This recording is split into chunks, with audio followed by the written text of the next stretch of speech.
The Queen is gone. But what if her most explosive decision didn't surface until after her death? What if, in her final days, Queen Elizabeth II didn't just reflect on her reign, but drew a hard line that stunned her own family?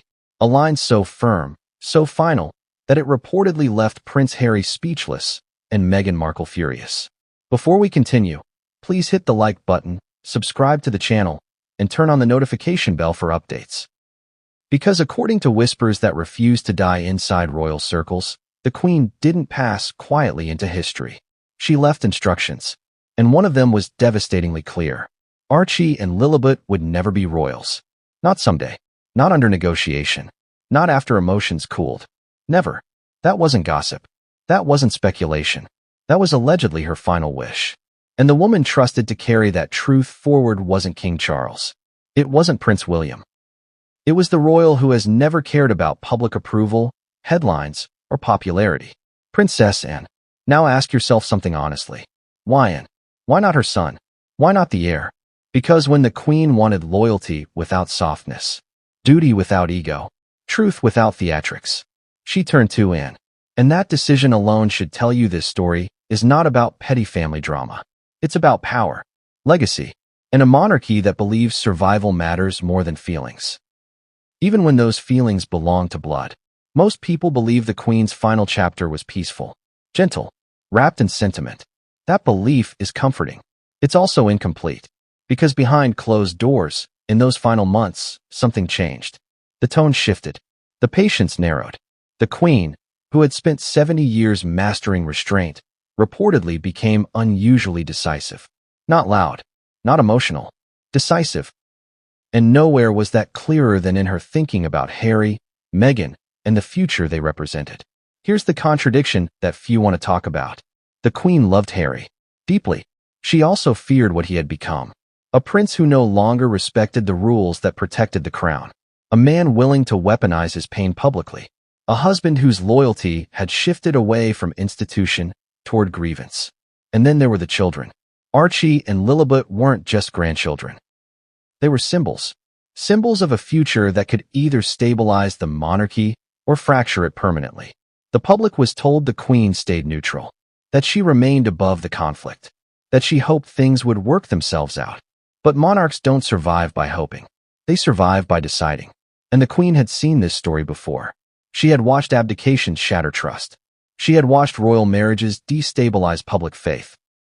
She had watched popularity rise and fall, while the institution endured only when boundaries were enforced. So when Harry and Meghan left, the Queen didn't panic. She watched. When interviews aired, she didn't respond. She noted. When accusations escalated, she didn't retaliate. She prepared. And in her final year, as her health declined and her time narrowed, one question reportedly moved to the center of everything. What happens next? Not next week. Not next headline. Next generation. Because monarchies don't collapse in a single scandal. They erode through ambiguity, through blurred lines, through children born into confusion about who they are supposed to be. And Archie and Lilibet, whether anyone admits it or not, sat at the center of that danger. Would they be styled as royals while being raised outside royal control? Would their titles be used commercially? Would they grow up publicly criticizing an institution they still benefited from? These weren't emotional questions. They were structural ones. And the Queen had one guiding principle that never changed. The crown comes before comfort, before popularity, before reconciliation, before even family peace. That principle made her respected. It also made her ruthless when necessary. Which brings us back to Princess Anne, and has never chased the spotlight. She doesn't give emotional interviews. She doesn't explain herself to the public. She understands something Harry never accepted. Royal life isn't about fairness. It's about function. And when the Queen wanted someone who would protect her intent without softening it, someone who wouldn't reinterpret it for modern audiences, someone who wouldn't apologize for it, she chose Anne. Sources close to palace operations have long suggested that Anne was present for discussions others were excluded from, that she served not as a comforter, but as a gatekeeper. And one of those discussions, according to persistent insider accounts, involved the Sussex children. This is where the story becomes uncomfortable, because the alleged statement wasn't dramatic. It wasn't cruel. It was cold. Archie and Lilibet would not be working royals. They would not carry the burden or privilege of the crown. They would not be raised as symbols of an institution their parents rejected. And crucially, this was framed not as punishment, but as protection. Protection of the monarchy. Protection of clarity. Protection of children from being used as leverage in a war they didn't choose. But Harry and Meghan didn't see it that way. For Harry, it felt like erasure. Like history repeating itself, with his children paying the price for institutional rigidity. For Meghan, it felt like exclusion. Like being written out of a legacy she believed she had earned a place in. And that difference in perception is where everything fractured. Because the palace wasn't thinking emotionally. It was thinking historically. What happens when royal titles exist outside royal discipline? What happens when lineage becomes branding? What happens when future children can claim royal identity without royal accountability? The Queen had answers. Harry and Meghan had objections. And Princess Anne stood in the middle, not to negotiate, but to remember. Remember what the crown is. Remember why it survives.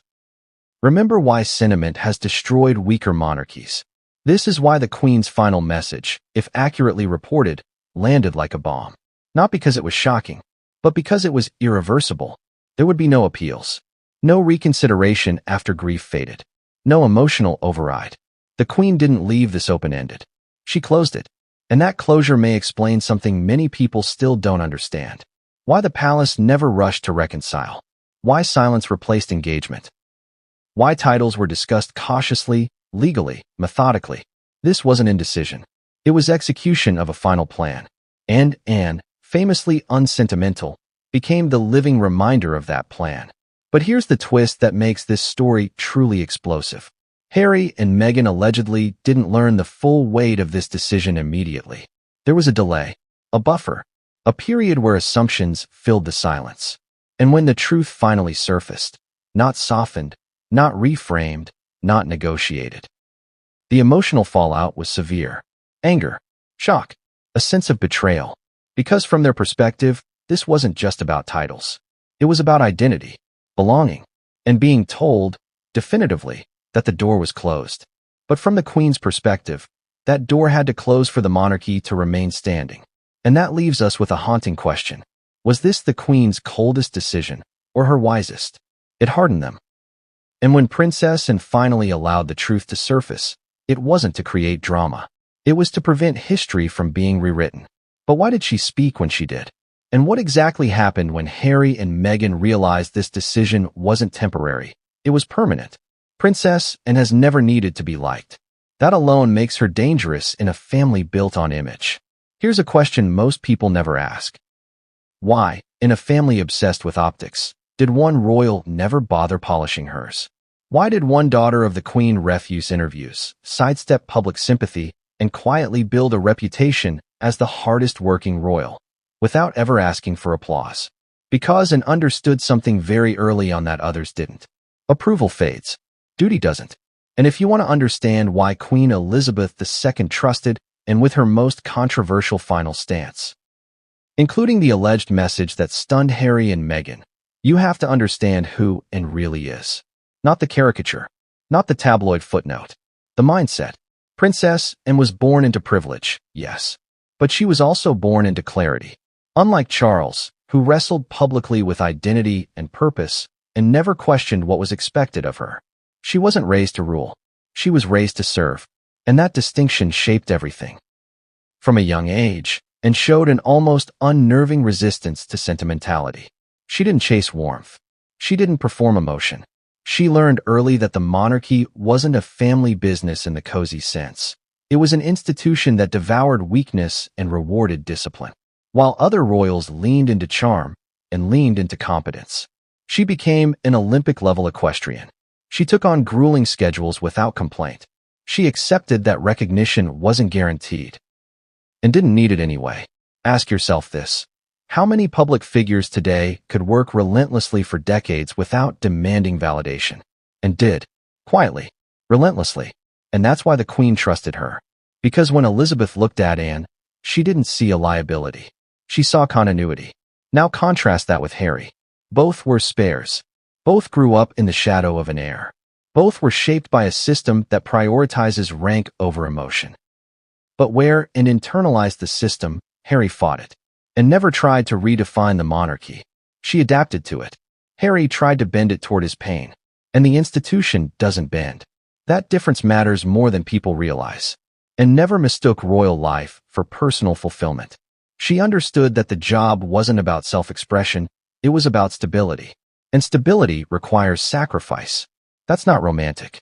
It's brutal. Which is exactly why the Queen valued her perspective in moments of crisis. When scandals erupted and didn't grandstand. When popularity dipped and didn't panic.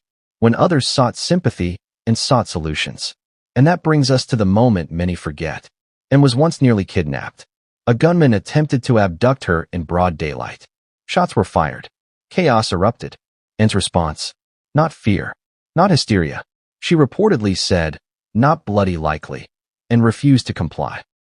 That incident became legend not because it was dramatic, but because it revealed her instinctive composure under threat. The Queen noticed. Because monarchies don't fall from explosions. They fall from hesitation. And doesn't hesitate. That's why she was often included in sensitive discussions others weren't. Not because she was kinder, but because she was clearer. And in the Queen's final years, clarity mattered more than comfort. As Elizabeth aged, the family dynamics shifted. Charles was preparing to reign. William was stepping forward. Harry was drifting further away. And Anne remained constant. She didn't publicly criticize Harry. She didn't defend him either. Silence was her language. But silence doesn't mean absence. It means observation. And watch the interviews. She watched the accusations. She watched the framing of the monarchy as emotionally negligent and structurally cruel. And unlike Harry, she didn't hear those claims as personal attacks. She heard them as threats to continuity. Because when a royal family becomes a public therapy session, it loses authority. And knew that. The Queen knew that. Which is why Anne's role reportedly shifted during Elizabeth's decline. She wasn't there to soothe feelings. She wasn't there to mediate reconciliation. She was there to safeguard intent. If the Queen said something privately, Anne would remember it precisely. If the Queen expressed concern, Anne would treat it as instruction, not opinion. And that distinction is critical. Because when people talk about the Queen's final wishes, they often imagine emotional confessions. That's not how Elizabeth operated. She didn't vent. She concluded. And understood that better than anyone. Here's another uncomfortable truth. And never believed everyone deserved a title. She herself declined royal titles for her children. Let that sink in. At a time when status was currency, and chose not to pass it down automatically. Why? Because she believed titles should come with obligation, not entitlement. That decision shocked people then. But now, it looks prophetic. Because when discussions around Archie and Lilibet emerged, and wasn't reacting emotionally, she was applying precedent. Children raised outside royal duty should not carry royal authority. Simple, clean, unsentimental. And that's where the alleged tension with Harry becomes clearer. Harry sees titles as birthright, and sees them as burden. Harry sees exclusion as rejection, and sees it as insulation. Those perspectives will never align, which is why Anne was reportedly unmoved by emotional appeals. Not because she lacks compassion, but because she prioritizes structure over sympathy. And in an institution built on hierarchy, structure always wins. The Queen understood that her final months weren't the time for compromise. They were the time for closure. Loose ends become future crises. And Anne was the person capable of ensuring no loose ends remained. That doesn't mean Anne enjoyed the role. It means she accepted it. Which brings us to the moment this story pivots. Because when the Queen's health visibly declined, the circle tightened. Fewer voices. Fewer opinions. And within that circle, Anne's influence reportedly grew. Not in authority, but in trust.